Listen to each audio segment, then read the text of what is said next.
In the heart of Ireland lies a place where history whispers through the winds and echoes through the stones.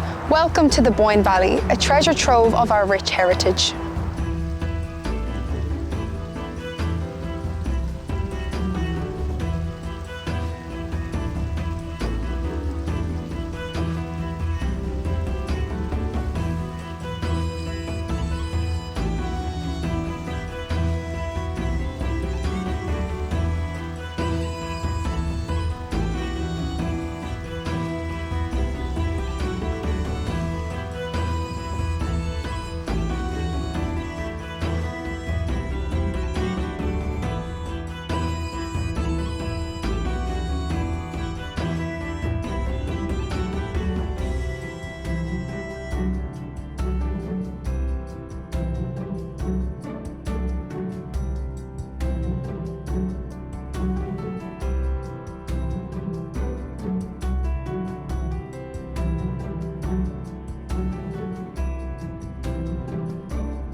This valley is not just a place, it's a living testament to the stories of our ancestors. The Neolithic passage tombs, older than the pyramids of Egypt, stand silently, bearing witness to the passage of time.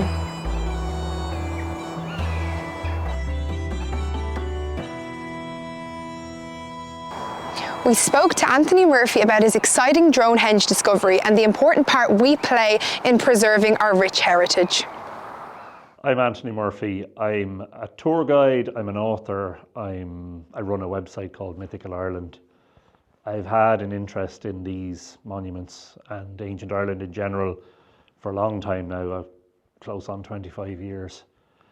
I've made a lot of discoveries. I've been very interested in particular in the myths and legends associated with our prehistoric monuments. And also then the astronomical alignments. You know, the fact that Newgrange has that lovely winter solstice sunrise alignment.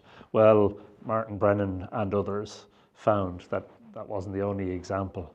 And so I've spent years looking at, you know, various alignments, including Fornox, where we are today. And one of the things that I would have become aware of over the last 24 years is that these monuments, the passage tombs, the Stone Age monuments, the Neolithic monuments, these are very precious monuments. There are only definitely about 260 of these. Now, possibly more than that, because there are a lot of unclassified mounds around the Irish landscape that, you know, when they might be excavated in the future might turn out to be passage tombs. Like before Fornox was excavated, which was in 1950, by the way, that's a long time ago now. Before Fornox was excavated, it presented the image of just a low mound with trees and bushes growing out of it. So it wasn't possible really to determine what type of mound it was. It could have been a Bronze Age barrow, for instance. It could have been a later monument. It was only after the excavations or during the excavations that they found out exactly what it was. So, you know, these things are 5,000 years plus old. The Boyne Valley monument's around 5,200 years, and then the Sligo monument's older again by 4, 5, 6 centuries. And after a while, you just get the impression that, you know, anything that happens to these, anything that affects them and the preservation of them, that's a big moment in the history of any monument, where a monument gets interfered with in some way. Now, some of that interference has been scientific and exploratory, and, you know, the archaeologists, of course, do a very important job in excavating monuments and restoring them so that we can enjoy them. But there's a different type of interference, you know, which is when people come to monuments and they disrespect them and vandalize them. So just here on the top of this stone, which has megalithic art on it, A gentleman called Danny has scratched his name with a stone, and he's even put the year 2022. So this is the sort of thing that's happening, and it seems to be happening quite regularly around the place. And it's not vandalism alone that's an issue. There's a sort of a more general issue with people treating a monument as if it's something that they can, treating the monument as if it's their property, and yet not respecting it. Litter, for instance. People holding ceremonies in monuments and leaving lots of objects behind them, and candles and offerings, and not all of them made of organic material and plant material and that sort of stuff. Some plastic and metal and stone. And I suppose these people don't think they're doing any harm. I've encountered this many times here in Fornox over the years, including this year, several times this year, where I'd come into the monument, open the door and find that somebody has left something behind them. And while I appreciate the sentiment of what they're doing, the problem is that if everybody who comes here does that, the place just becomes a rubbish tip, really. It's crucial to instill in our youth a profound appreciation for these sites. By letting them walk in the footsteps of our forebears, we ensure the preservation of our heritage for years to come. I love the fact that we can enter into some of our Neolithic monuments. I really do. I think we're very, very privileged. I think it's something that we're very fortunate to be able to do. And I genuinely believe that the era where we had this free and open access to monuments is sadly going to come to an end. And mainly because of that disrespect, mainly because there are people, a small contingent of people, not in any way any sort of a sizable body of people. But unfortunately, it only takes one rotten apple to spoil the barrel. And that seems to be the case with the monuments too. So we have seen vandalism, for instance, during the lockdown at the Loughcrew cairns, where somebody scraped initials and names onto some of the stones there. Now, they didn't score the stones very deeply, so the damage isn't permanent as such. We have seen over the past decade 3 separate attacks on Leafoil, the understone or the stone of destiny at Tara, where the kings were said to have stepped upon it and it screamed. And I think that some of those attacks were religiously motivated. And then lately, we've seen a particularly horrible attack on some of the cairns at Carrowkeel on the Brickleave Mountains in Sligo, where the damage to the stones is much more substantial than what we saw at Loughcrew. And this is despite an ongoing campaign by a lot of people. I mean, I'm an individual. Mythical Ireland is an independent entity. I would highlight as much as possible the fact that these are precious monuments and would implore people to treat them as such. But there are many, many others. I mean, the state bodies are doing it, the OPW and National Monument Service, individual archaeologists are doing it. I'm sure school teachers are doing it. History societies all over the place are saying it. So this is, you know, you'd want to have your head buried in the sand, not to have encountered somewhere along the line somebody saying, look, these are very important relics of our past. Please treat them with care.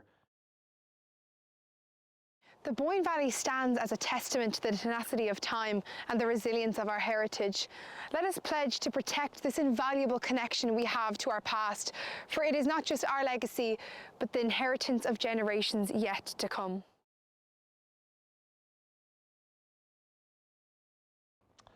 So in 2018, in the Boyne Valley, we'd had a drought, you know, a very, very long dry period, several months without any rain. And I had this idea, I must fly at Brunabonia just to see what shows up in terms of, you know, features of the known monuments. And wouldn't have been expecting to find anything that hadn't been recorded because, you know, Brunabonia is a fairly intensely studied landscape, you know. And so on the Tuesday evening, which was the 10th of July, I came home from work, ate my dinner really quickly, got the drone bag into the car, and my youngest, my son Finn, and zoomed out to Newgrange Farm. And even Newgrange itself was scorched, and there was, you could even see in some of the photographs the old drainage pipes that had been put in during the excavations. And then the battery ran down, and I was like, sure, I could nearly pack up and go home, but something said, no, put another battery in and go up again. And I went up again, and that's when I discovered this amazing monument, this gigantic circular monument in a field down at Newgrange Farm, which eventually became known as Dronehenge. You know, sounds like Stonehenge, discovered by drone. And Ken Williams had turned up, and the two of us, he took out his drone, and I just let out this, you know, wow, what the hell is that? And he came over and said, what are you seeing? And I said, there's a huge, when we came close, the drone controllers, because they're radio transmitters, they interfered with each other, so they blocked the signal, and I couldn't show him what I was seeing, so he had to separate from me. And he said, what are you seeing? I said, there's a giant circle in the field down there, you know. And he flew his drone down to have a look, and he was like, oh wow, you know.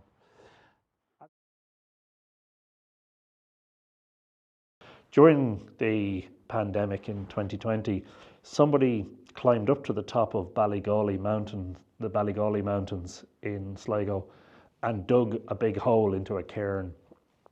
And presumably they were looking for treasure. Presumably they were taking advantage of the fact that there wasn't going to be many people around because there were lockdowns. And I would say to the people who are doing that sort of thing, look, who benefits from that? I mean, you're not likely to find, first of all, you're not likely to find metal or gold or valuable objects in a passage tomb. Where that has happened in the past, that's only been a fluke. For instance, the gold items that were found at Newgrange in the 1840s, the Coiningham find, they had obviously been deposited as an offering at some point in the much more recent history of that monument. And the other thing is that you're destroying the one chance that we have to determine the stratigraphy and, you know, the archaeology of that monument when the archaeologists eventually get the chance to excavate. If you've already dug down through the monument and wrecked the layering, the stratigraphy, then you've destroyed that chance. I do believe that the vast majority of people have some indication, some recognition of their own personal duty of care, you know, that our heritage belongs to all of us. It's not any one person or group's thing. These monuments, these Stone Age monuments, they don't belong to the archaeologists. They don't belong even to the state in a way. But also they don't belong to the sort of people who come here and treat them as shrines. They're not yours. They're everybody's. So when you come here, you may feel, as I do, a very intense personal connection with a place. Of course. Yeah. And there's an aura, and there's something really special about, well, Fornox, I have always said, it's a little gem because it's one of the smallest mounds, but yet it has the largest chamber floor area of any excavated passage tomb. I don't think there's another one that has a bigger chamber. I mean, when you look at Newgrange, the chamber floor area of Fornox is 3 times the size of the chamber of Newgrange, which is astonishing when you look at how big Newgrange is. And so I feel that lovely connection, and I've spent a lot of time here as a photographer, as a writer, as an explorer of monuments. And when I lock that gate, that door behind me, I'm conscious of my own duty of care to that monument, that somebody else will be along here shortly, and they'll have a different interaction with the monument. And maybe there'll be a group of students or a group of international visitors later in the day, or, you know, a school teacher or a professor or an archaeologist or whatever, or somebody with, you know, their own sort of religious views about these monuments. But it doesn't matter who they are. Everyone has the same duty of care, that when you come in here, you don't cause any damage, you don't interfere with the monument, you don't leave anything behind. Well, except your memories, footprints and memories, footprints in the stones.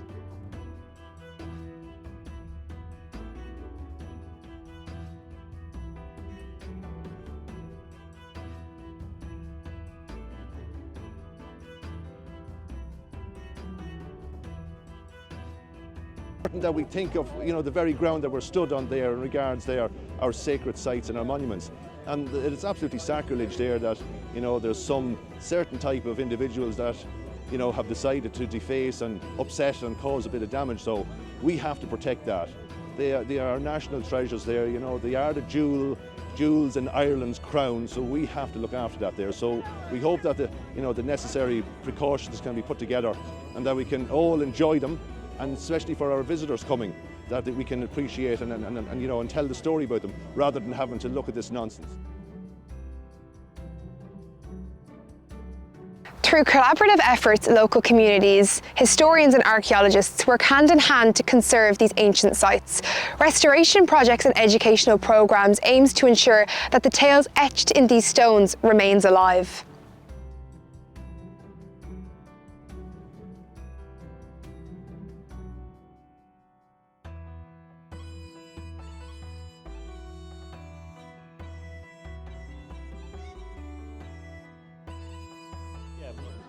Mornings like this show us how it is so important that we protect our heritage.